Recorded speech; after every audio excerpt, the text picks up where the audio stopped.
What's up, everybody? Welcome back to the Artisan Depth podcast. Back with us again for the, what is this, third time? Me? Yeah. Yeah, it could be the third time that I was guesting on, but definitely the second actual, Yeah, second actual episode, third actual appearance. yeah. The fantastic Brandon Walker, a.k.a. Moonwalker Collage, episode What number 4. And just got my year in review from Buzzsprout. Shout out Buzzsprout for, use Buzzsprout, everybody, for all your podcasting needs. They will host for you. They've been fantastic. They give you all your stats and everything. But they for the stats, they released that Brandon Walker's episode was the most downloaded episode Somehow. of 2019. Somehow. I used a lot of my internet connection downloading all those podcasts Yeah. myself. No, for sure. Definitely appreciate it. I think it was it said 112, but it said 115. We're a smaller Nice. podcast, but hey, 115 downloads on a hour and a half episode. That's a lot of It's hours. pretty cool. That's That's- very cool. That's pretty rad. We talked a lot of interesting stuff, and that was the idea for this one, is that we wanted to have an interesting topic and one that we're both interested in. Yeah. And so would you like to introduce the topic? The topic for this one, just because it goes in with his current line of collages, talking about the apocalypse, and actually, it's a very trending topic for 2020. If for anybody that reads all the crazy theories out there, there's a lot of stuff lined up for 2020. Is there more stuff here? Oh man, There's always a new one. You had Nibiru. dude. Actually, Nibiru is In one of my 2012? Nibiru is one of my favorites because it's changed dates so much. Yes. So the first original Nibiru was 2003.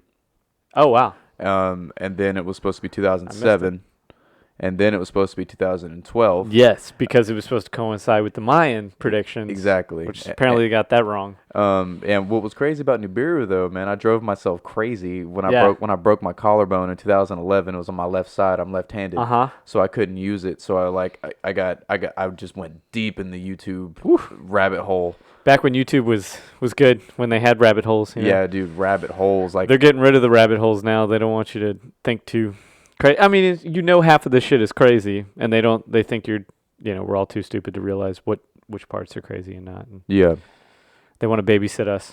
yeah. Online. But so how far did you get in the Nibiru rabbit hole? Are you man. a believer in Nibiru? See, I'm a believer in the sense of like I do, especially because recently this year, adding to this kid like discovered a planet. Mm-hmm.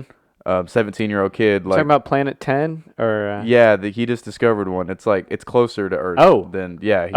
He's because discovered. NASA, I think a couple years ago or even before that, Uh-huh. discovered that there was like a Planet 10 that's in like an 18,000 year orbit or some shit like that. Yeah, Yeah. it's correct. Like I mean, because my thing is anything with space.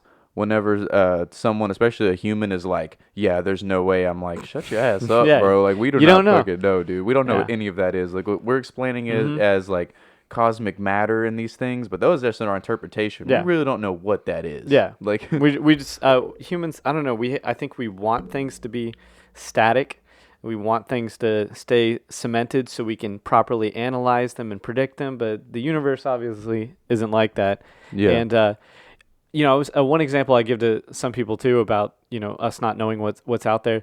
You have all this empty space between here and the next solar system, and when planets collide and things like that happen, it's sending debris outside of those solar systems. yeah.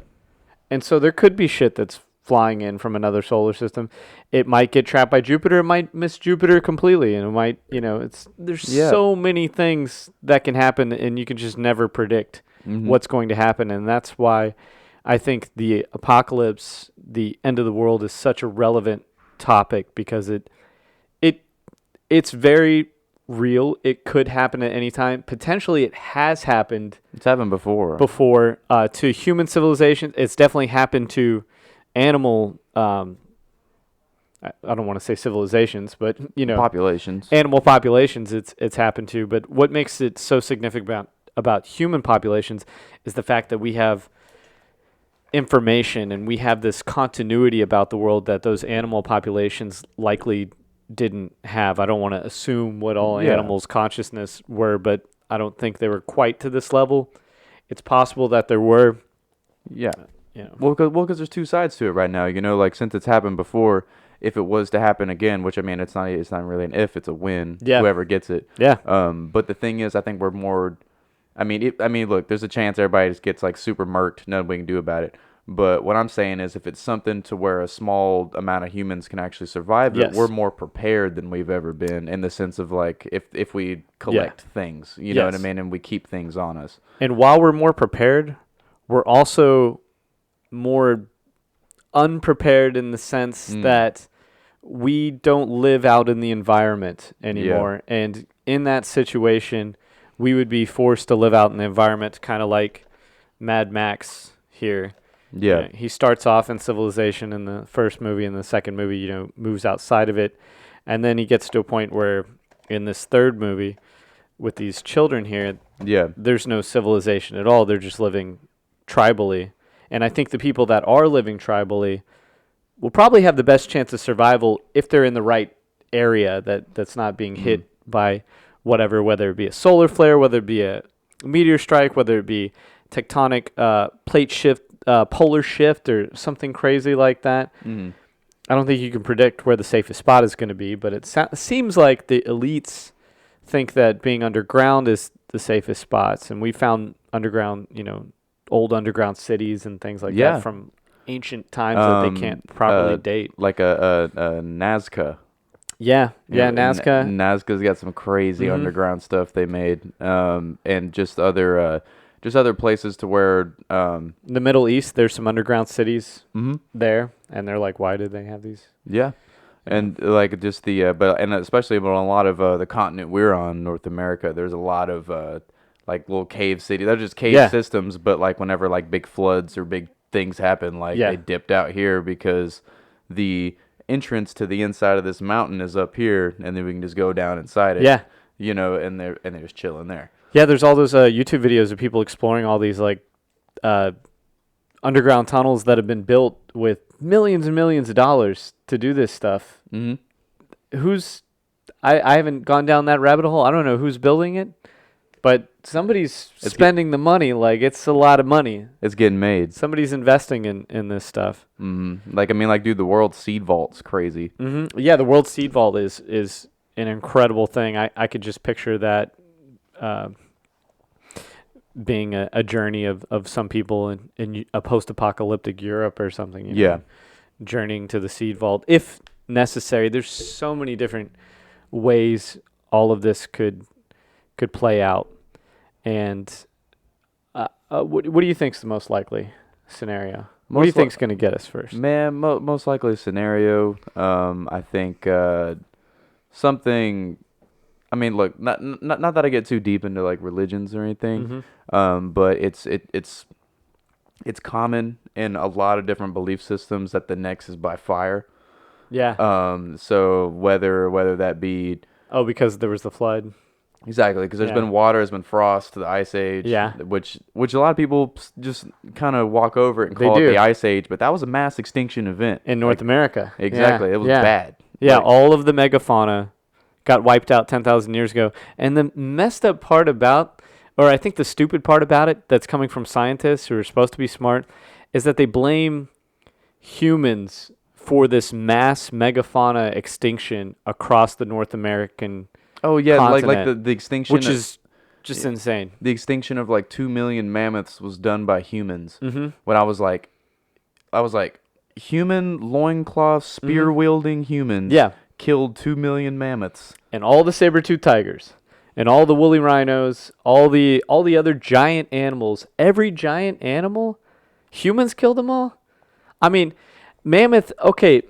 I don't know. That already seems like a hard sell to me that you're going to kill a bunch of mammoths. Yeah. But if you're telling me that humans went around and managed to kill all the saber-toothed tigers, that they had the balls enough to just go wipe them out and make them go extinct over here, that seems a little far-fetched, especially when you got lions and tigers everywhere around the world. And well, with I mean, we do have cougars were the biggest, one that survived. The mountain lion was the biggest one to survive, but they're not as big as a lion. Yeah, no, for sure. And weren't near as big as a saber-toothed tiger. No, those are massive. And that was just 10,000 years ago. Humans had, what do you call it? Humans had the ability, if you go back to Göbekli Tepe, which is for sure rated at least, I think, 10 to 12,000 years ago, at least 10,000 years ago. I think it's 10,000 BC. Uh-huh.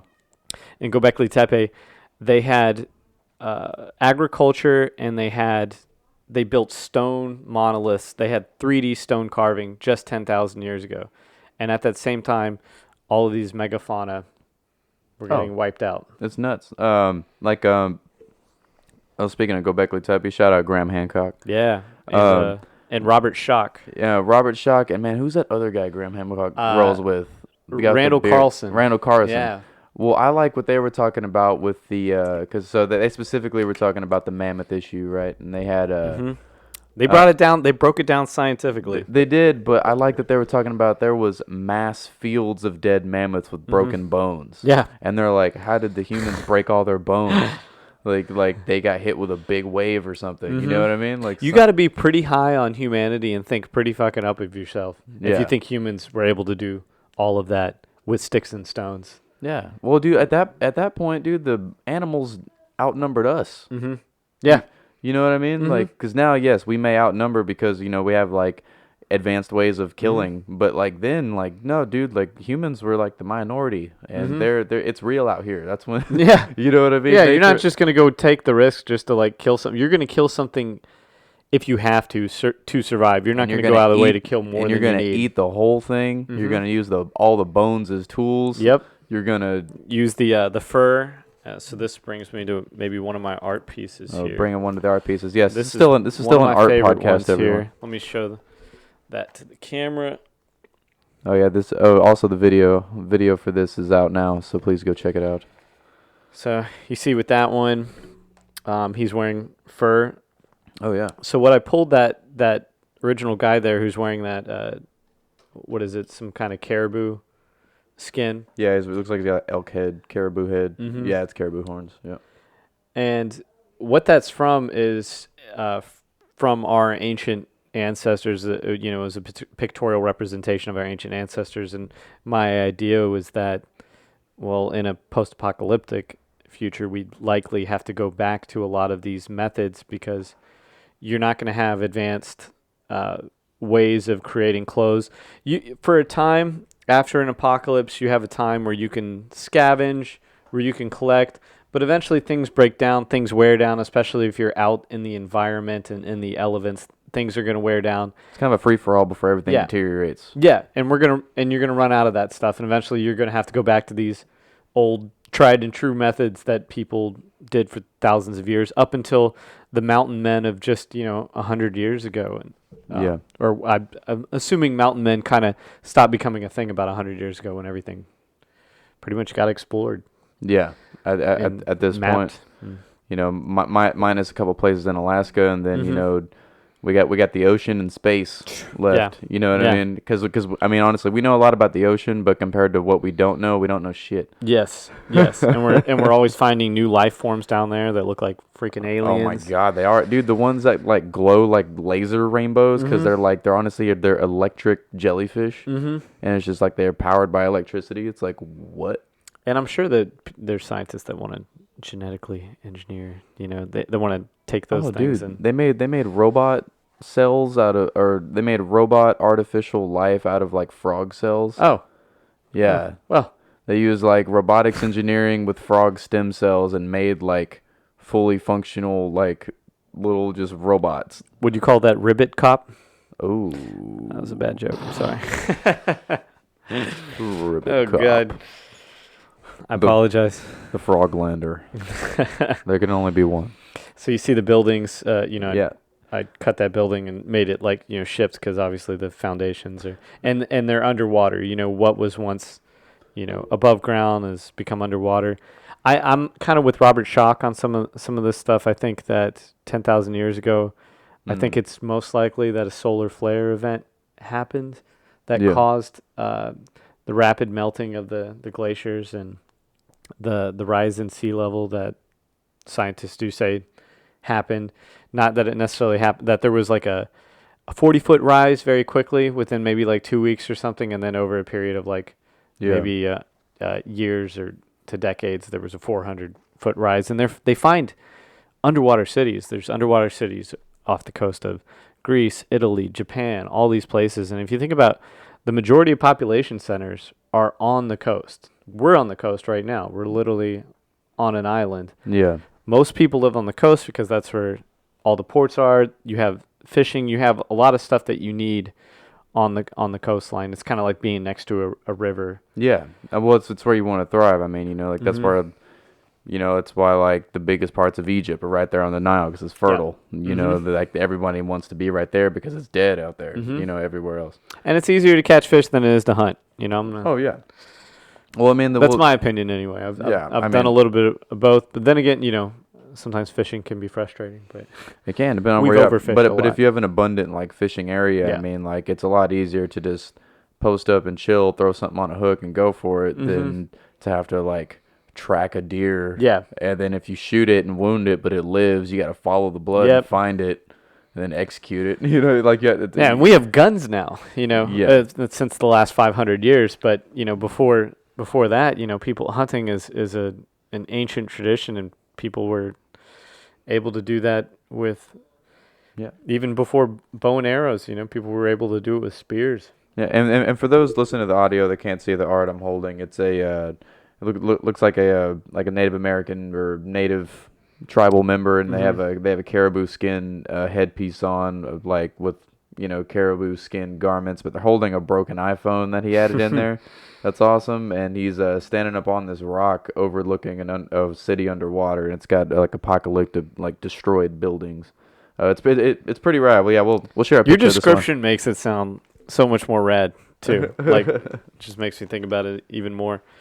Yeah, so we'll definitely make sure to put that one in the on the Instagram post. Here's another one that's in the same vein as this one. I'm showing it to the camera, but it's I'll let you describe that one. All right, cool. To the audience, that's actually Chicago right there. Oh, sweet. Yeah, I was just about to say it looks like the Chicago the train. I went to Chicago once, man, for band tour. Freshman year of high school, we did a concert band tour with the school band. We went to Chicago and Wisconsin, and it's a great place, man. Yeah, man. It's really cool. And it's far away from the ocean, but it is next to a Great Lake, so I don't know. It is next to a Great Lake. I don't know if that's a safe place or not.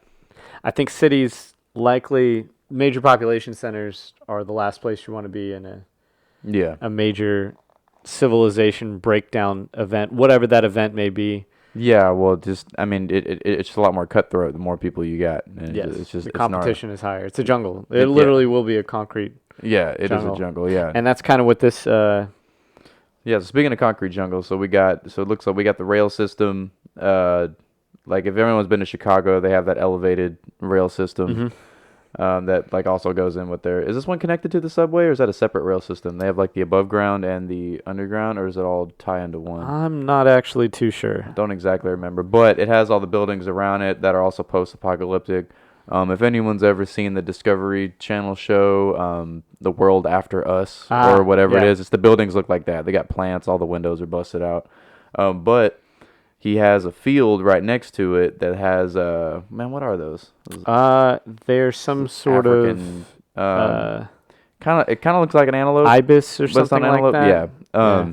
But it's got a lion looking at him from the top of the the rail system, prowling. Can't quite get to them.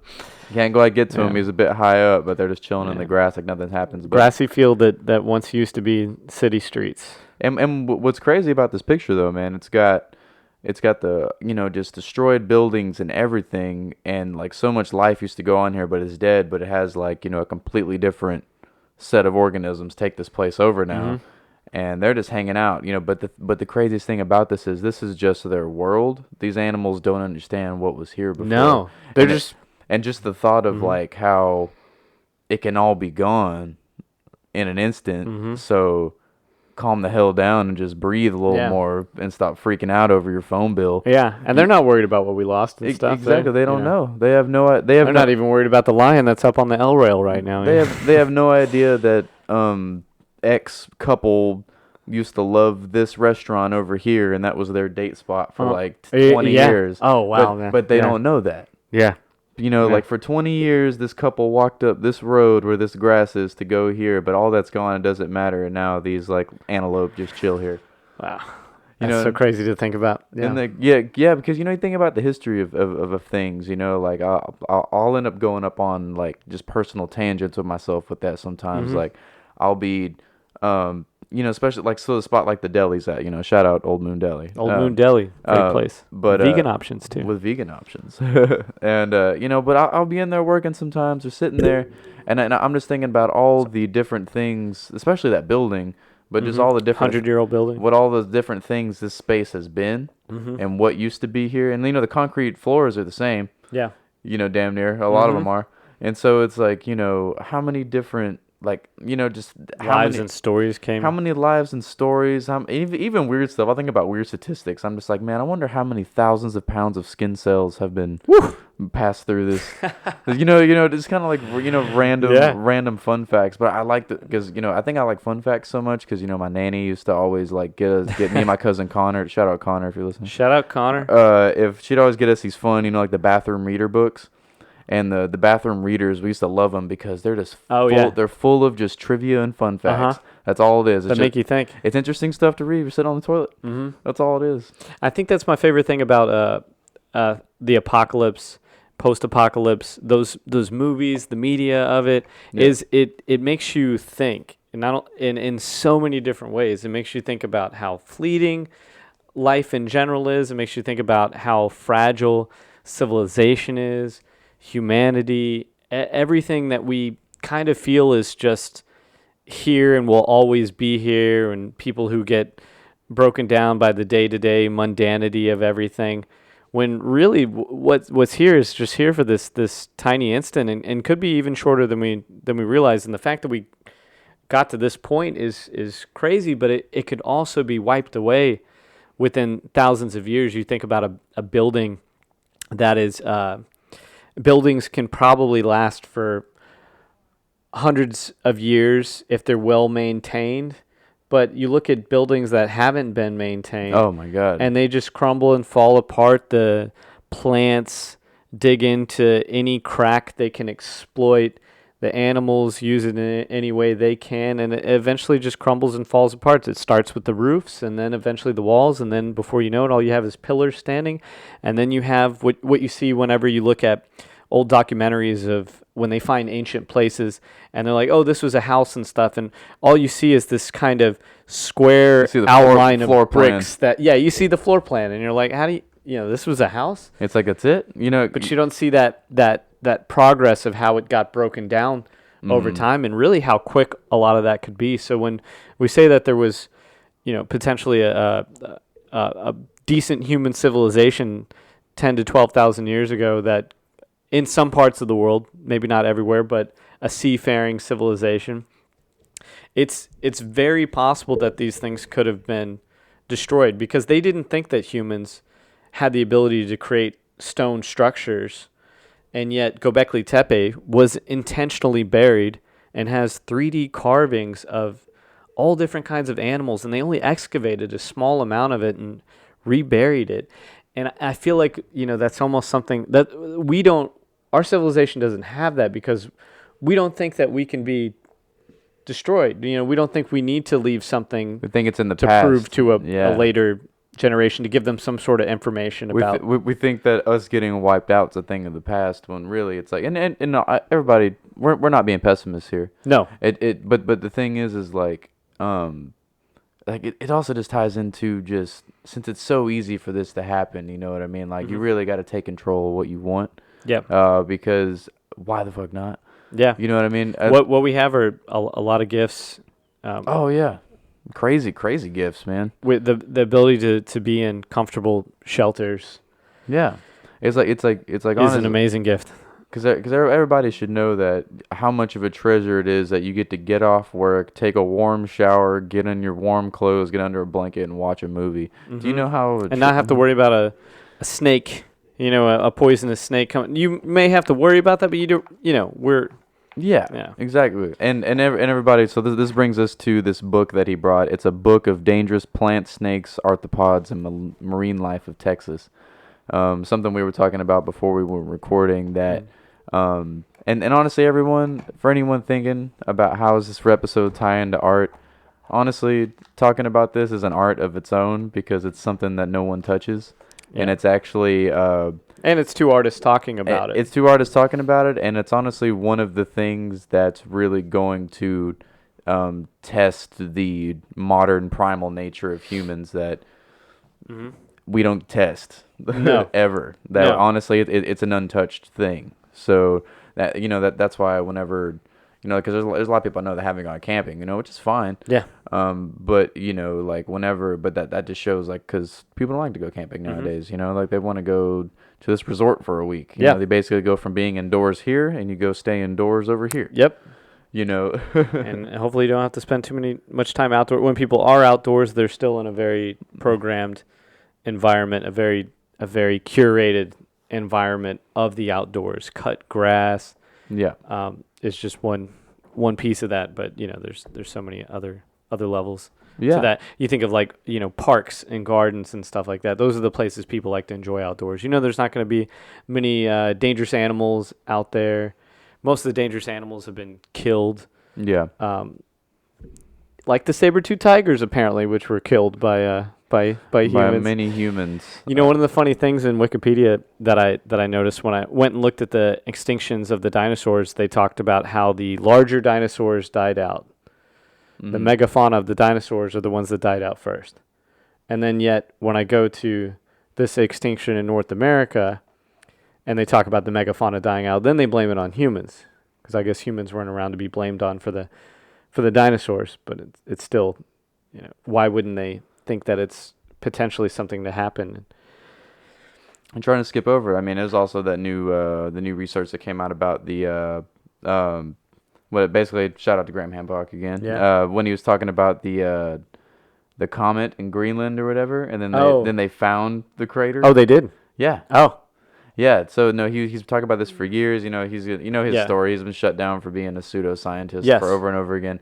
But then one of the institutions, I forget the name, but it's one of the specific institutes, because I listened to Graham Hancock's rebuttal on this, and he was just like, I got nothing to say to any of you, but it was an institution that shut him down, and then they had like an intern they brought on that low-key was looking into some of the stuff Graham Hancock was talking about, but didn't tell anybody, and just they like pursued it a bit, and then without them knowing, they were like, "Oh, here is a big ass crater in Greenland that's about 11,000 to 13,000 years old." Wow. And, wow. And it was like, and it showed, and they can just from doing all the tests of it, they can see the change in water level that happened there and everything, and it's just like I haven't seen that one yet, but that's huge, because I know he was definitely of the comet theory, whereas Robert Schoch is more of the solar flare theory. Because that's I think both are possible. Well, and that's one thing they said. They're like, okay, even though there is a comet strike, we can't say this was an extinction event that happened here. Mm-hmm. But they got the nano diamonds, they got all that stuff.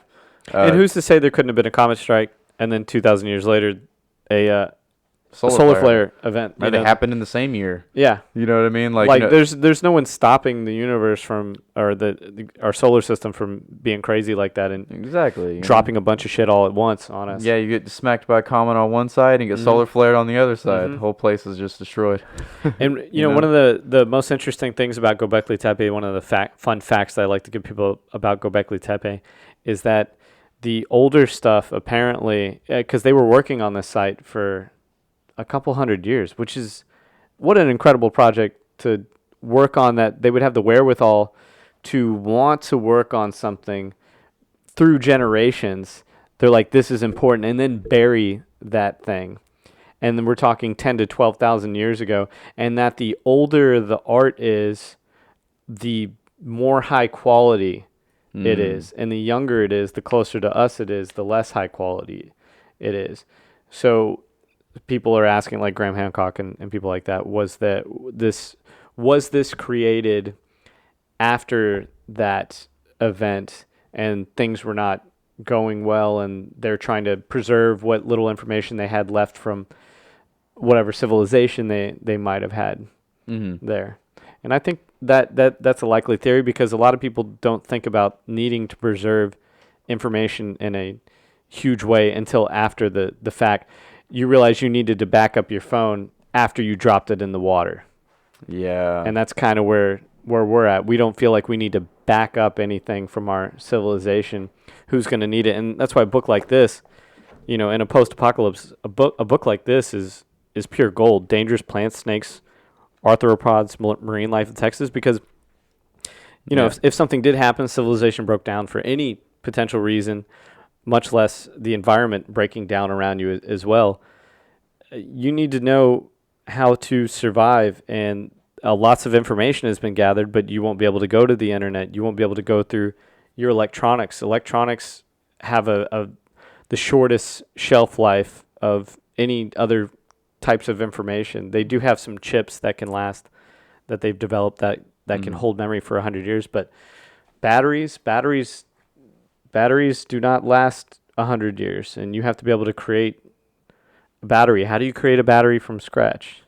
Do people have that information? A lot of stuff we have is manufactured in very complex ways, and you can't just set that operation up again to be able to get that sort of complexity again. Mm-hmm. And then all the geniuses who created that stuff. It's like reverse engineering. Like you can have that iPhone like I have in this one picture, and you can look at all the parts, but are you going to be able to recreate that, make all those parts? No. Yeah. No, because everything's so specific, and we're at a point now where, because we're at that point now where we've used tools to make this tool, these tools to make these tools, and it's like they're compound tools. So whenever you get, because a lot of people think they're like, oh yeah, when we get set back, but it's actually more than just a setback. It's a real setback, because you have the things we have now have been compounded from inventions invented by other inventions, and then it just keeps, because there's like an unlimited cycle. You can keep making new stuff. Yeah. But the thing is, though, is when you get pushed back, a lot of people think like, oh, I can just make this and make this, but their brain's on the wrong components because they don't realize how far back they are. And you also need the machines. Yeah. Those machines themselves are complicated to make the complicated components. Exactly. It's like exponential complexity with all of this stuff. It's like these little micro-sized screws that are used to screw in this little plate can only be made by this laser machine. Like that's it. I'm thinking about one of the pieces of art. What I try to reflect in some of my art too. There's this one piece of art I saw one time, which was these people walking by old Roman ruins, which was almost like it was a civilization breakdown. It was almost an apocalypse in the sense for them. Lots of information was lost there. They still don't have the information for Roman concrete, the formula for Roman concrete. The fact that something like that seems simple, like concrete, that formula can get lost through the ages, and then you have the people that are living after Romans and looking at what Romans had created and having no idea how they created that and how difficult it is to create that, and the different minds, that you need to curate to be able to create, those things. And so walking past Roman ruins, I could, foresee, future humans walking past our ruins. And you wouldn't want to stay in these ruins. You wouldn't want to upkeep them. It'd be too dangerous to stay in a skyscraper or even a building, if you don't know how to properly maintain it and the elements, and you don't have the ability to keep windows. If you can't manufacture windows, the elements are going to get in. You'll have to seal it up. You could probably keep it well for maybe I'd say maybe a few hundred years, but like we've discussed, you can go on YouTube and look at abandoned places and watch how quickly they break down without maintenance. Oh yeah, and plus you can see them. If you go to some, just go to some older neighborhoods, or go to some. There's this big decaying old apartment building in downtown Houston. Like when you're coming in on 45 right there, like when you're passing, it's like right when you come in on 45 and you go under 59. There's like it's like when you're going straight, and there's the old building that used to be like a St. Joseph's Hospital, but it's not anymore. On the other side, there's like this decaying, like just old apartment building that's just right there.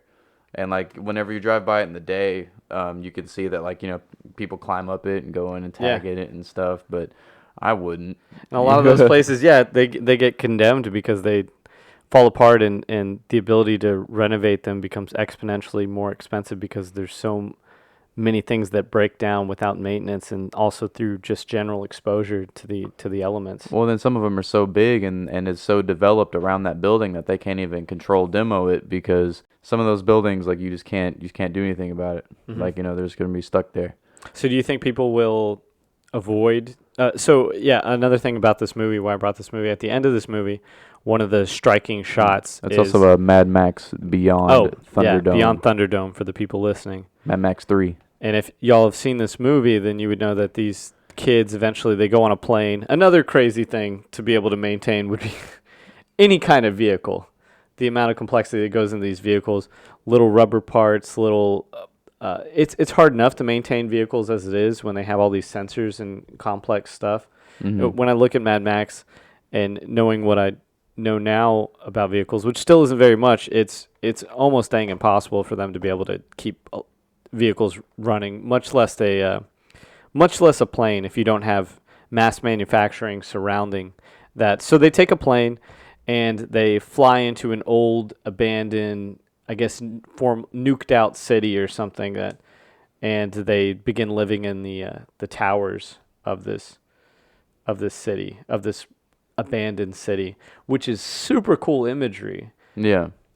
But they were probably better off where they were in the little oasis that they had, where they had water and greenery and plants and stuff, and not this crumbling concrete wasteland. Yeah, and plus, those concrete wastelands are gonna be all kinds of contaminated. They have those giant AC units full of Freon, and they got all these things that are just full of all these liquids, and because it's really funny how there's like a universal just kind of law of like most living things that move around have some kind of fluids, and I mean living, even if it's an artificial living thing like an AC unit. You gotta have your oil. It's got you gotta have your fluids that go through it viscosity. to make but that's a universal law. It has to have the liquids to move, and so but what's really cool about that is I forgot there is a lot that's cool about that. It's very interesting. No, yeah, I'm trying. Damn, thought lost my brain. So you were talking about the buildings inside and all the different chemicals and the toxicities. Yeah. So but because they have to be maintained, and those fluids have to be maintained, like you're saying, and it has to be kept alive like that. Whenever it just sits there and the building dies, all the fluids are gonna fill out, just like and then all the mold and stuff too. Yeah, that's coming into it. Super molds. It's probably mutating like crazy. It's a toxic place to be. It's not being cleaned. Yeah, it's not a place you would want to be. And I imagine people who would try to stay in cities and towns and stuff would eventually probably, move out in a, I don't know, to the countryside and live in a makeshift, huts or whatever they could build advanced. Maybe there's some people, it depends, who survives and what skills they have and what information they have to be able to continue, like what type of books that you have. Books would become, invaluable information. Yeah. To be able to, maybe you could build a log cabin or something like that. But a lot of these books just kind of get disappeared. They get thrown out of libraries. They're outdated. People don't want to check them out. They're not interesting to people, and then all this information about surviving and survival is, I feel like the vast majority of it's on the internet. Yeah. And most people don't have a lot of personal libraries that revolve around things that can help them survive if civilization is not helping you survive. Which everyone has access to, but if there's no reason to use it, people aren't going to use it. Yeah, and it seems ridiculous that the world would, have some sort of calamity or come to the end. But there is this, probably in most people's minds, most people think about this when they think about the end of the world. Oh, like explosions, mushroom clouds. Yeah, so I'm showing them a image with a... Yeah, so they have two women like lawn chairs, but there's like an explosion going on. Nuclear explosion. Yeah, I call it nuclear tan because they're... It is a nuclear tan, and that's an actual thing that can happen from nuclear flashes. You can get a nuclear tan. Yeah, instant tan. Man, that's crazy trippy, dude. Yeah, and I have some background for it, but I haven't decided on quite what I wanted on that besides putting it on a t-shirt. Man, even with just the white background on a t-shirt, that looks crazy. Well, because they also like there's a lot of interpretations that can be taken to that. Like they're taking a blind eye to all of it. You could be saying, "Fuck it, if the end of the world's coming, I'm relaxing." Yeah. Or they could be dead already. Yeah. You know, there's a lot of interpretation. I mean, that'd be a cool T-shirt, man. Did you check I out have this a one? mock-up. I have a T-shirt mock-up of it. Yeah, nuclear. I feel is one thing most people think about. That's what Mad Max is based around. That's what a lot of the post-apocalyptic movies in the '80s were based around. I feel there's, the ones that are based around comets and stuff like that are usually the comet is happening. Armageddon, Deep Impact, Yeah. which I also saw on VHS tonight when I was at Goodwill. Hey, bro, Deep Impact. That's a Solid movie. Man, what's his name? Morgan Freeman's the president. Yes, Yeah, it's a good movie. he would be a good president. It's a really long movie. That movie actually has like two different stories going on at the same Yeah. time. It's really good. It's a solid movie. Is Elijah Wood in that movie? I feel like Yeah, he's a kid because they go up on the mountain. Yeah, and he's got that dirt bike. Yeah, they avoid the flood up on the Yeah, mountain or yeah. whatever. The flood is crazy, man. It's because homegirl from Silence of the Lambs, she dies with her dad. They Jodie Foster. Jodie Foster. She Yeah. stands on the beach and waits for the wave to come Yeah. in, and her dad get smacked. Yeah. Yeah. I mean, like It's kind of a beautiful moment, I feel like that's one thing about the apocalypse, and dying in an apocalypse, there's a whole nother thing to think about. I feel like the act of that happening, this you and then understanding that it's not just me, it's everyone. I feel like there's almost like a more calming element of that. And I say that because I've experienced it in dreams more than a few times. Yeah. I've had apocalyptic dreams from various things. I'm not going to totally go into them. I might write them into a story or film or something Yeah. one day. But, one of them I can remember is me. It was a normal dream. We're just getting pizza and stuff like that, and I'm probably just dreaming like just a regular day, regular Sunday night, hanging out with my friends and my girlfriend at the time.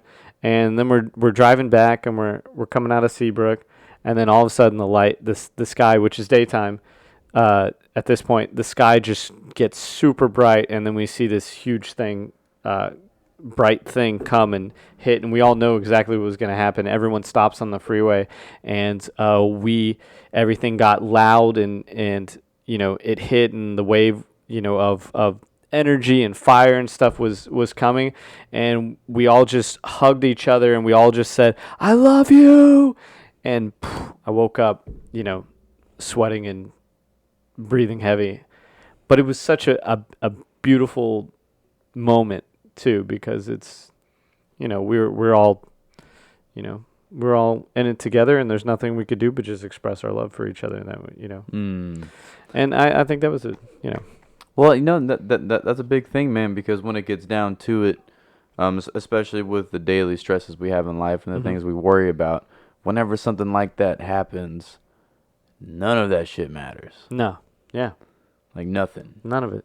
Because if you're right there and there's a giant Back to the source. fiery wave, all you care about in that moment is like, okay, how can we make this situation the best possibly could be? And it's just like, whoever you're around your people, it's like, I love y'all. We all knew. That's it. Yeah, that's all you got.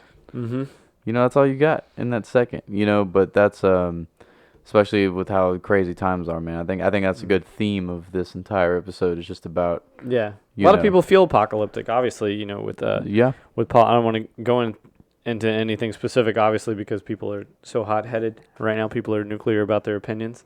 Yeah, with things, and but people do feel World War III is a trending topic. there's all the memes going on about it. Yeah, but it's funny. It takes something like that for people to think about the end of civilization or humanity. I don't even think they're thinking of it in that way. They're just like, I don't want to get drafted. Like this. I don't want to go selfishly. fight. They're not thinking about the human race as But a whole. Exactly. Surviving. You see the thing though, they're talking about it as something that they could still have the alternative of just being at home on their couch. Yes. You know what I mean? They're just like, well, I don't want to get drafted because that means I can't just hang out with my friends. It's like, no, it's deeper than that. It's deeper than that. And then you go beyond that. I think the most people who feel like the most realistic threat of the end of the world, people feel like, is climate change. And I don't think that's the most realistic end of the world threat. You know, I feel like climate change is part of that. If something happened of a solar flare event, or if Yellowstone exploded, Yeah. if a comet hit, any of these things, which sound far-fetched. Yellowstone, actually, it is on a timer, and it's a super volcano under there. That would change the climate for hundreds and hundreds of years. Yeah. If that It blew would. up. I mean, speaking of volcanoes, I mean, this past week, like 5 volcanoes went off in the same week. Yeah. On different plate And I just hope the structures. Earth is just letting off some pressure, letting off some steam. I mean, there's been low amount. Oh, and also Indonesia had a tsunami 2 weeks ago. Oh, it did. It did. I didn't know about that. There's a guy. There's a video I saw. This guy filmed it. He was on the top of a parking garage, and he's on the parking garage, and he's filming it come in, and it's like way far out, but you see this giant wave coming in, and from the camera where he's at, since he's so far away, it looks like a little wave you'd see out in Galveston. But when you think about how far away he is, you're like, that's a big wave, and you can tell it's a tsunami because the wave's not breaking. It's coming in a straight curl, just like coming. And he's telling people to move, and people are going down the highway. Oh my god. And it's just crazy because it hasn't hit yet. It's not real yet. Yeah, and you're just like, it's just a normal day. But he's sitting there, but you watch it come in, and then once it hits, you see it just smash up against the little barrier, and then all the little buildings right there start moving. And then, like, cars that are still on the highway, they get swept, and cars start moving. Cars completely Jesus submerged. There's Christ. people in those cars. Yeah. And you're just driving down the highway, and you didn't even know, because it was an offshore earthquake. So everybody's Wow. just going about their days, and the tsunami just smacked them. And I've watched tsunami videos, and I've from Japan and dude, the one stuff, from Japan, 2009, was crazy. When it's just crawling across the field like watched that. people get swept away. I've watched some people barely make it make- out. like Some when they're people happen driving to be away in a from it. lucky Yeah. position in the building they're in, and then other people in other buildings that just get swallowed and torn apart by just something that seems so calm coming in. It's really not like the big deep impact wave like that. Like that like movie. 3 Mile High wave. Yeah, but yet it still has so much destructive power. The one video with the guy who's driving, and then he sees it and he drives the other direction. Oh, he hits the Yeah. he like hits the U-turn. That dude's clutch. Yeah, that was. Oh man, that made me feel. He was very, like, oh shit, and then there's like very houses good. and cars and boats and shit. And Yeah. he's going. I really hope that guy made it out. I think he did. I would assume that he. I'd like to think he did, yeah. Yeah, because he's my hero. Because I mean, it looked like where they were going from though, because that tsunami hit a pretty rural area, and so they had a long stretch of road. Because eventually it'll come all Yeah. inland, but it'll stop after a while Yeah. because it can't go that far. Yeah. So he at least had, if he could drive for like 20 miles, he'd be straight. Yeah. Just get the fuck out of It's there. the people at the coast that like us. We're at the coast. It's we're in the, especially in the Ring of Fire area. The Japan, California, is all these other places. California, they're always talking about in the 90s. There's some other post-apocalyptic. There was, I think, a couple California post-apocalyptic stuff. It was even in the movie Double Dragon where half of California had like fallen into the water. It was the Kung it was Fu a whole movie meme after that the game. California was going to fall into the ocean and escape from LA. That also happened, and they created a prison out of it because it was separated from the contiguous like it broke United off and- States. Yeah. Yeah, there was because 2012 did that with John Cusack, where it fell in. Oh yeah. There was the Rock movie called like L.A. or something, or L.A. Earthquake or something. Yeah. Oh, San Andreas, Yeah, because it's the San Andreas fault line. yeah, and then it was honestly like what I thought of that movie was kind of just like if they took the L.A. scene from the 2012 movie and just made a movie out of that. That's what that felt like it Yeah. was. Yeah. Yeah, because it was just him jumping It's from the big one. Yeah.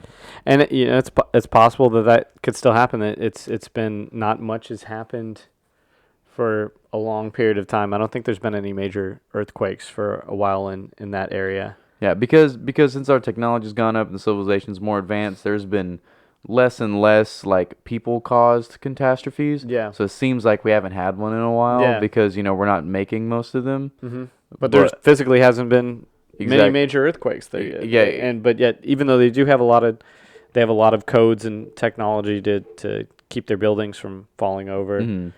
Well, the big thing is though is whenever there's a big gap in between them, that's what makes people really nervous because it's like, well, Yeah. if it hasn't happened in a while, Yeah. Because so When like is it gonna happen? that's actually a personal rule I have of myself with skateboarding. Mm-hmm. So where it's like, man, I haven't fallen in a really long time. Do you make yourself fall just so you?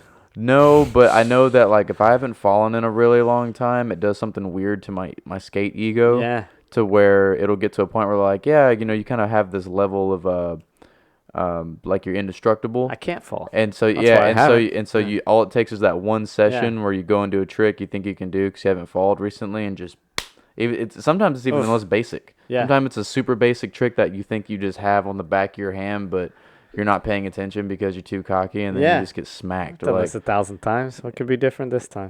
Exactly, and it can be different every single time. Yeah. That's the cockiness the human race has about that nothing can touch us. I'd say that the climate activists are almost on the same page of what I'm thinking, but I don't think that they actually believe that the world is going to end, or they would be thinking more in the lines that I'm thinking. They'd be buying books like this. They'd be thinking civilization's actually going to break down. But I think what's really people are worried about is economic problems and things like that. Like we can deal with temperatures changing. It can cause more storms, and it could be very difficult for a lot of people. Mm-hmm. But humans adapt. Obviously, humans live in all different weather environments and temperature environments, and people live in places where they have floods every year. They have massive, what are they called? Where they have them in monsoons. Africa. Monsoon season, where the ground turns into, there's literally everything just floods during monsoon season. Yeah. Like people have been dealing with this stuff for a long time, and I think it's almost like thinking that we can't adapt to that, but I think we can adapt to that more than we can adapt to something major happening that would actually take out civilization. What do you think about that? Climate change versus something like this. Well, see, you feel like this type of stuff gets ignored because? Yeah, because I mean, so like my thing about the climate change thing is I definitely do think, like we're definitely like adding to things, and like, but the thing is like I do have a good understanding that shit does change and shit changes. I mean, we have recorded history of like, not that I'm saying, like, we have recorded history of just shit changing. Yeah. Oh yeah. Like, especially when you get into the type of stuff that we talk about with Graham Hancock and all that stuff. Yeah, because like that's what happens. It changes.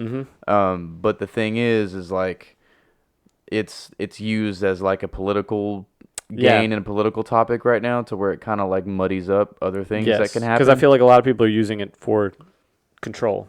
Because everybody's like, oh, climate change, we do something right now. I was like, yeah, bro, I get that. But here's the thing. So you're treating something that happens over time as something you need to treat right now, but you're taking the things that can happen in an instant and putting them on the back burner. Yeah. You see what I'm saying? And acting like you could stop climate change. You really can. Right now. You're right, like right now. Because most of the people I know, they talk about, if you've watched like Cowspiracy or something, everyone would have to, you can make the governments make everything electric. You still got to deal with being able to provide all the stuff that, how do you not destroy the economy whenever all of that happens? And then you still have all the problems with lithium mining. We don't have batteries that can quite handle all this load of society right now. A lot of people would die from just changing things over in a way to stop climate change, which is unfortunate. But I think that we can deal with, and what people get away when they focus too much on climate change, I don't think they focus enough on what is actually unifying between people, and that's pollution in general, and us. We're destroying the earth in a different way. We're causing extinction in a different way. We're polluting our river system. So if there was an apocalypse or something, if you had to leave the cities from a pandemic, an epidemic, nuclear war, whatever like that, are you going to drink out of the rivers?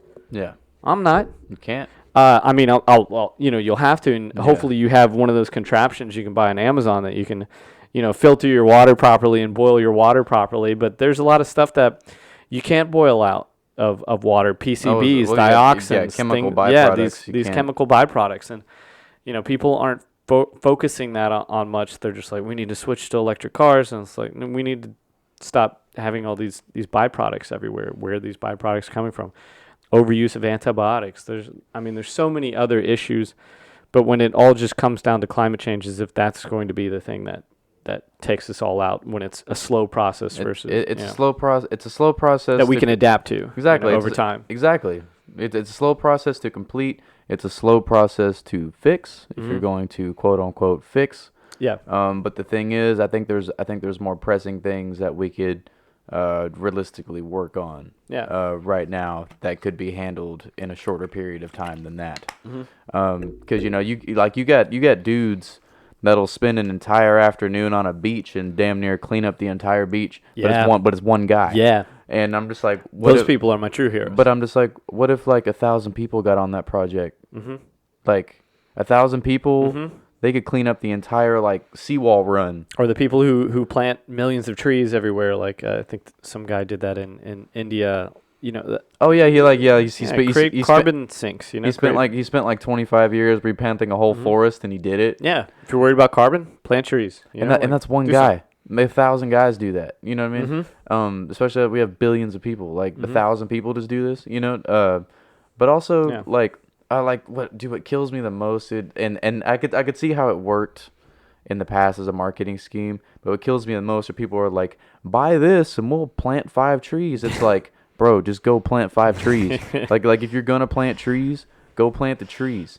Like, you know, like I understand you need like I understand it takes funding. Everything costs money. Yeah. But it's like, don't use that as Time a is selling money. point, because then it seems kind of like, well, if you want to save the world, you buy our shit. Yeah, almost like you're holding the world hostage. Yeah, for, exactly. you know. It seems like a weird hostage moment, even though it's not that serious. But it's kind of like you're benefiting since the world isn't a person. You're benefiting off a detriment to make yourself better. I feel like a lot of people, especially when it comes to politicians, are using climate change in a way to hold us hostage for money, for extra money, for tax money, just to drain us even more dry of our own personal funds under the threat, the auspices of our entire topic, the apocalypse. If you don't give us your money, then the apocalypse will happen. You know how, and the only way, you know, the whole carbon tax thing, that they have this in Canada, you know, it's supposed to disincentivize people from using carbon. Really, it's supposed to disincentivize the carbon producers, but people need those things. They need to heat their houses. They you know, you don't have these battery systems everywhere, and they're expensive, and people can't survive in certain environments because we've, you know, dependent on civilization. And that cost just gets passed on to the consumer. Yeah. The carbon producer doesn't pay anymore. They're just going to raise the price of the stuff, and then they're going to keep doing what they're doing every day, and we're still going to use what we need to use. Maybe people will use it a little bit less, but most people use what they need to use for the most part. And they're doing it, you know, if you don't pay us, then the earth will be destroyed. But they're not actually, you know, taxing it doesn't actually do anything to stop people. It might minimize things, but, you know, and then you have what I'm pointing out here, this nuclear thing, nuclear energy, that just gets forgotten and put by the wayside because people think about that as an apocalypse. They're like, oh, what if it blows up? But nuclear reactors, you know, you have like the Chernobyl incident and stuff, but it's not as bad as, you know, other, like, say, you know, people are worried about pollution. Nuclear reactors, all they release is water vapor. They're heating up radioactive minerals, and they're heating water. That's all they do in a nuclear reactor. That's what the smoke is coming out. It's not smoke. It's just steam. It's just steam. And a lot of people don't understand that. A lot of the great nuclear scientists, they're kind of, you know, they're passing away, and they're not passing their information on. And it's actually the cleanest energy source. I was about to say it's actually compared to like compared to the coal industry, like it's very clean. And even the battery industry. Yeah. A lot of people don't think about that. The lithium mining. Lithium mining is extremely toxic to the environment. It gets in the water. It causes more pollution than us taking some depleted uranium and burying it in the desert somewhere. Yeah. You know, because you're using a lot less fuel per amount of things that you're powering and stuff, and we're losing that. And you know, I feel like it's because, you know, there's other ways to I don't know, manipulate people, or people are scared of nuclear power because of things like Mad Max and all these other things. And so they kind of, I guess what I'm trying to say is that while a lot of people feel like the apocalypse isn't something that can happen to us, we're being controlled in a way under the threat of apocalypse, the threat of war, the threat of, there's so many different ways civilization can break down. It could just break down gradually from us just polluting ourselves, having no clean water, Well, and for all of this, everybody listening, no clean air. Yeah, this is why you should just make the art you want to make and try the things you want to try and just go for it because and plant the trees that you want to plant. And please plant trees. Yeah. I mean, you can even plant trees. Plant hemp, actually. Hemp's Yeah. really, they've showed that they planted a bunch of hemp next to a airport, and it actually cut down a ton of pollution by planting hemp fields around the airport. Wow. Yeah. I mean, hemp's a very versatile plant. You know, I was actually about to make a joke. I was like, you can even plant trees you can smoke. You can smoke trees, too. But I mean, you could. I mean, you clip plant them, smoke them. Clip the flowers off, still use the stems and other leaves to make paper or clothes. If you got a little mill. They have little home mill sets. And think about, There's about things the you earth. can do. So here's another piece of art right here. And this one... It's one of the first ones I did. So that's the Capitol Records building in Los Angeles. And so, it's kind of, it's in a rock formation, but I'm kind of looking at it like, say, even further in the future. So you had potentially water that came through the area, eroded the rock around it, and then it's a desert area, Death Valley kind of place, and then you have this little it's like a native, which is a modern native, someone living in that one. It could be anywhere from Asia to Africa, someone who'd be in a lot better position right now to survive a catastrophe, and likely would be the same type of methods that we would be using to survive after, if people are able to survive after whatever kind of apocalypse befalls humanity. Yeah. Or we reach the singularity, and the singularity puts itself in a little ball and shoots itself outside of the, galaxy and saves all of our information. I guess that's probably the ideal scenario. I don't know. What do you think if apocalypse doesn't happen? Man, I think do you think there's still a human apocalypse in the sense of the Matrix or Terminator? Well, maybe not in the sense of the Matrix or the Terminator, but I do know just I mean, history repeats, especially if something's not learned, it repeats. I mean, that's just a law even with humans. Like when you don't learn something, you repeat it. Whenever you finally learn something, you stop repeating it. So I definitely think if there's not like this theatrical apocalypse, that's the more like attractive version of the apocalypse doesn't happen. I think definitely an apocalypse can happen from within that's being overlooked. Yeah. But the thing is about an apocalypse, it's also a definition for a new beginning of something. Yeah.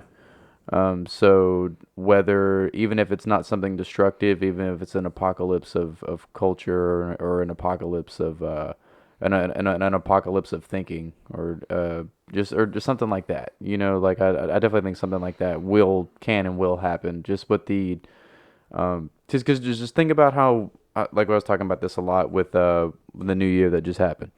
So the entire time everybody's like, oh yeah, happy new year. I'm like, dude, new decade. I was just making putting hella emphasis on it. It's a new decade. Me too. Yeah.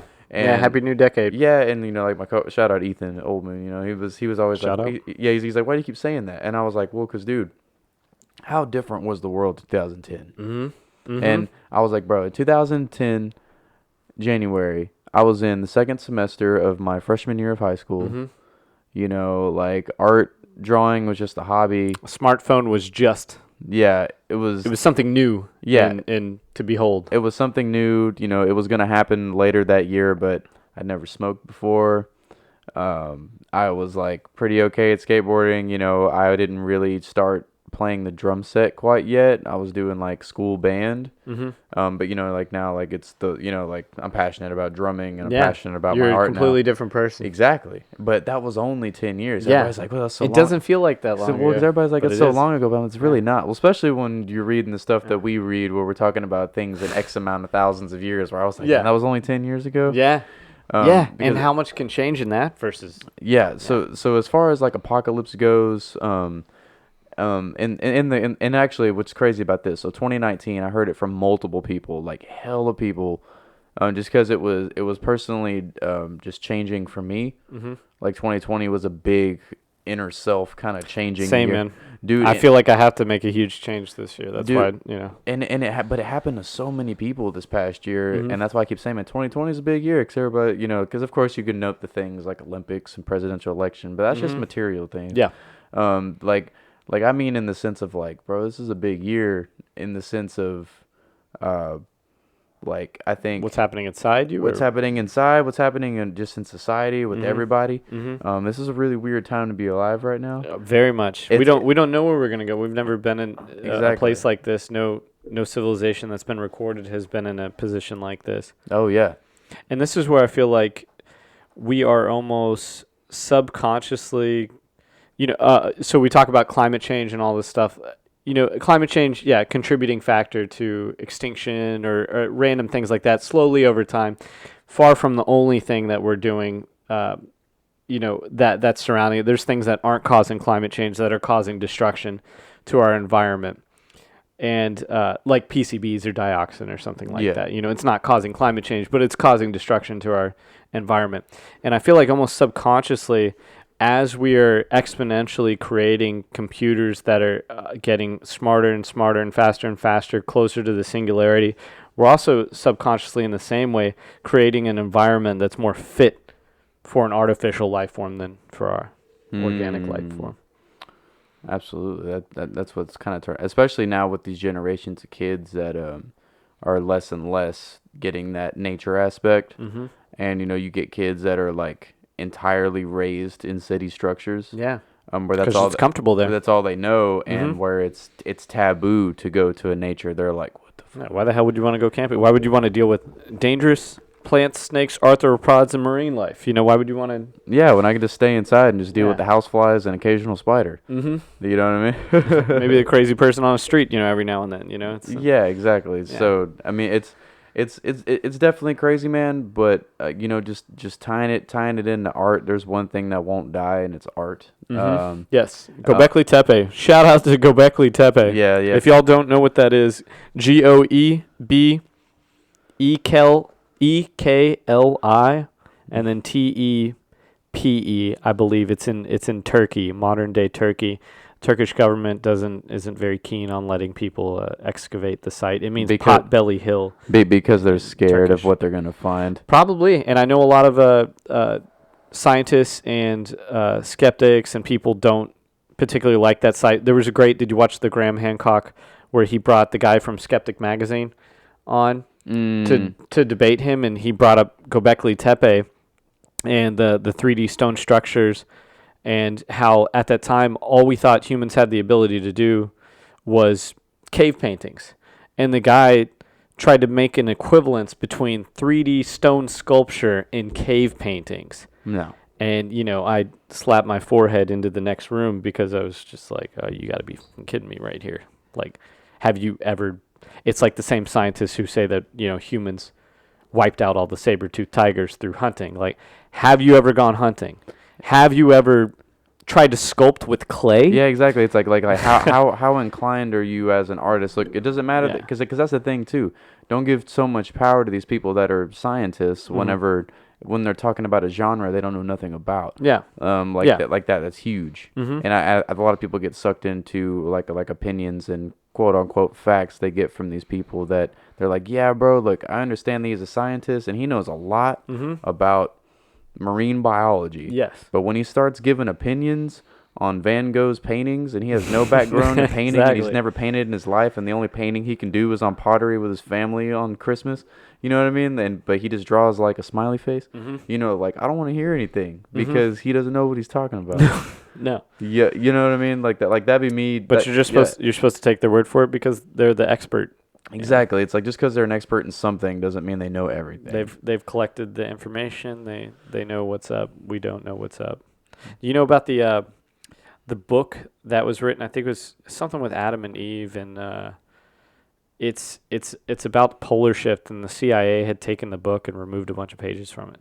No. Yeah. That sounds awesome. Yeah, it's a great one. Do you have the internet right there? Oh yeah, bro. We got the internets. Type in Adam and Eve CIA book, and I think. Oh yeah. Hey Jamie, can you look that up? Jamie, put that on the screen. Hey, yeah, Jamie, go ahead. And, check Can you Google that, Jamie? oh yeah, this sounds it's Where's our Jamie? It's Adam and Eve CIA book. Yeah, it should come up. Let's see. And I'm interested. the Adam and Eve story, yeah, CIA.gov. See, there's even like a page on it on CIA.gov. See, it says massive pole shifts are cyclic. What? Why does CIA.gov By Chan even Thomas, have Cross this? Section of the Earth. A bunch of pages were removed from this book. Wow. See, sanitized copy by the CIA. This is literally on CIA.gov.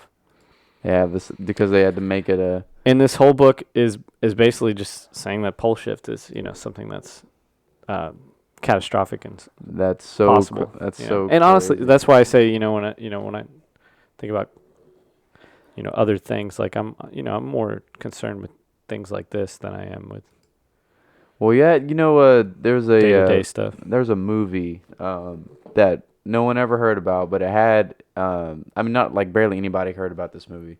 It had it's called Melancholia. Yeah. You've seen it? Yeah, that's kind of about Nibiru in a way. It is. It gets so close to the Earth that it actually hits the Earth, smacks right? into the Earth.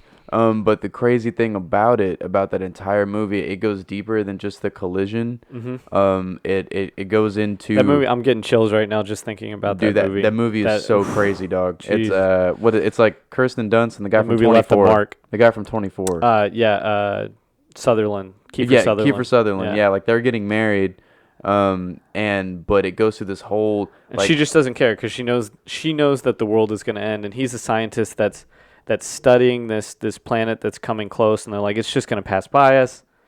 Yeah, and she's like, no, it's not. So she doesn't care about anything. It's just melancholia. She has a feeling of melancholy because she. And then, but everything goes through the movie of it goes through the cycle of grief, where you do like you're scared and the acceptance at the end. It goes through just trials of like just of human expression. It goes through all this stuff, but then at the end, it's just like you were talking about in your dream at the end. Yes. And nothing else mattered, and they were huddled together waiting holding for it to each other's hands. Boom. That movie is crazy. Yeah. But the thing is like that movie got like hella bad write-up, and like all these bad things were said about this movie, and they swept that movie under the rug, man. I bet they did. I think a lot of people don't want to think about their own mortality, much less the mortality of the entire human race and all the stuff that they've worked for being lost, all the information being lost, that everything we've created, and that's why I'm that's why I advocate for creating like the seed bank, creating some sort of repository of human knowledge that would survive any number of these different types of events that we've talked about, from solar flares to pole shifts to massive tsunamis to the Yellowstone blowing up, climate change, whatever, any possible thing that could destroy most of life on Earth, that it could be a repository to a future civilization of maybe advanced apes, or just humans that come around again in the next however long it takes for civilization to get started back up again. Yeah. That all of our stuff has by that time crumbled to dust, steel rusted to nothing, and humans forgotten about the past that existed right here, right now. Yeah. It's crazy. Mm-hmm. Well, man, I think Hopefully that's a positive note to end it on. I do believe that we can. That's why I make this post-apocalyptic art where it's people surviving after the fact, and acting as we acted before, but in the escape of the city. I'll leave you on one last one here. Okay. Yeah. We'll check the last one.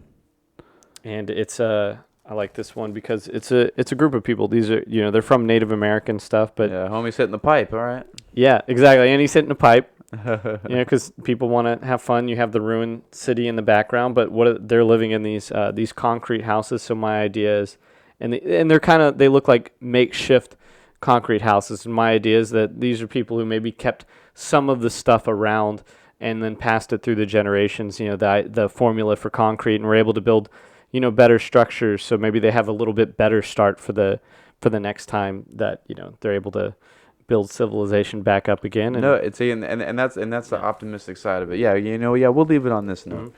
Mm-hmm. Like that's what was gonna be cool, because whoever's left behind, we got to give them the tools to bring things back. Yeah, to bring it back and to make just like start over again. Mm-hmm. like it happens. Sometimes you need just like we said before we started this. Sometimes you need to shut the computer off and turn it back on. Yep. Full circle. But hopefully it doesn't happen soon. Hopefully it doesn't happen soon. We want to enjoy some more of this, but live every day. Yeah, live every day. Do what you want to do, everybody. Make the art you want to make. And especially, if there's something like this you're passionate about, if you like talking about the apocalypse or whatever, make some art about it. I mean, that's a great way to express something you're interested in, is just make some art about it, and then that'll help you learn about it more. To deal with it. By default, help you deal with it.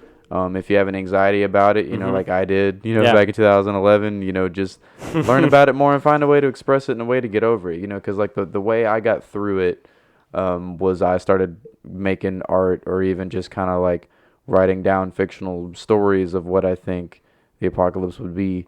Oh wow! But that's just kind of how you take over it, you have to make it yours. Yes. And that's the thing. If you want to. If you want to overcome, just what I've learned just from my personal experience, I know it's harder. Everyone's got their own process. Yeah. But for me to come over it, I owned it, and I found ways to overpower it, and I found ways to deal with it. Yeah. And what's funny? I do have to attribute, though, before I got that mind state, what show saved me from being anxious enough to even do anything about it? Joe Rogan? No. Dude, fucking Glee. Oh, wow. Hey, it's all in the title. Bro, I'm not even kidding. Season 1 and season 2, season 3, I kind of fell off. But season 1 and season 2, my dad and I, shout out Visker, we did, because, my mom knew, but I didn't want to express I had this kind of anxiety to my dad, because my dad doesn't really, read any kind of stuff like this. Mm-hmm. So I know he'd immediately be like, why are you worried about this? It seems ridiculous. Yeah, exactly. So I was to a lot of people. So, I was always stressing, and then, but it was right. But we're obviously fascinated by all this. Yeah, exactly. We wouldn't have all this media surrounding it. Yeah, and it was right when we got into... Shout out to The 100, too. That's an interesting show. Oh, that is a good show. The 100 is interesting. There's 7 apocalypses in that show. Jesus Christ. We were working on... It was right when we got the quill shop up going, when we were sharing a room, and he was like, I'm watching the show Glee, and, I was just, super anxious, and I came down from my mom's to stay with my dad for a bit because I was freaking out. I need to get out of the house. My collarbone's broken. I'm wearing my sling still, and I'm just like, all right, I gotta watch something. Man, I'm watching this happy show, and they're just singing, and the thing is something out of my comfort zone, because I used to not like musicals because they make me cringe. But honestly, I was so stressed out about just the apocalypse so much that I wanted anything to not feel like that anymore. Yeah. So I started watching cringy musicals, and now I love musicals. Man. I relate to that so hard, man. I was so worried about that, back in the day, and I still think about it, but I deal with it better through art, and I want to make I'm in the realm of making positive stuff from it. How can I look at the positive side of these events happening? So work towards the positive side of what you want to happen, and then you can manifest that, no matter what it is. Like we were saying with planting trees, plant your trees. Yeah. Plant your trees. In whatever sense that means to you, plant your trees. Yeah, because, expect the best, plan for the worst. You know what I mean? Have the plans on the back burner, but keep them there. You know, like you have them there ready to go. They're warm. You can turn that stove up whenever you want. But keep the stuff, you know, that you want to do and want to focus on that's positive on the front ones, and you can cook that a little faster. You know what I mean? Like, keep that going. And pass it on. That's big stuff. All right, man. Well, you know, I appreciate you coming on as always. It was fun. It was great. Everybody, check out the video portion. I don't know if it's gonna be clips or just gonna be the whole thing. We'll figure it out. I'll post the whole thing. Yeah. We'll do that. And everybody, please go check out Moonwalker Collage. I'll give you a free Dragon Ball. Yeah, on Instagram. Courtesy. Man, don't touch my Dragon Balls. Sorry, man. Hey, man, Stephanie. They're real. I didn't Stephanie realize. just completed the 7. We're waiting to use that wish for something worthwhile. Beautiful, Okay. beautiful. Wish for this podcast to be seen by more and more people. Yeah, absolutely. Everybody, go follow Moonwalker Collage on Instagram. Yep. And please just support Brandon's work. It's fantastic stuff. Or don't. Or don't do what you want to do. Go plant trees instead. I'll be happy with that. But honestly, whether you support it. Oh, and shout out to our ladies here. Oh yes, absolutely. My wife over here behind the camera. Yeah. Ksenia, hello. Beautiful wife, Ksenia. Hello. Stephanie Bass with us again. Hello. Make a call from over yonder. All right, you guys. Well, you know the spiel. Artisan Debt Podcast. Please be sure to follow us. Be sure to click on that little bell up there on Apple Podcasts so you get notifications when there's new episodes. Because I dump like 3 episodes at a time, so you have plenty to listen to whenever I drop episodes. Yeah. I don't make you wait a week for one episode. I'm just gonna give it all to you in a couple weeks. And you have to wait a couple weeks, but you get a lot to listen to. You get a lot. Yeah. Please. And hopefully this one was interesting for y'all, and we'll come back for another topic eventually later. I think we covered everything. Yeah, we did, man. And also be on the lookout for this apocalypse art he's got going on. Go follow Moonwalker Collage, y'all. All right, Brandon. I appreciate it, man. Peace, y'all. Later.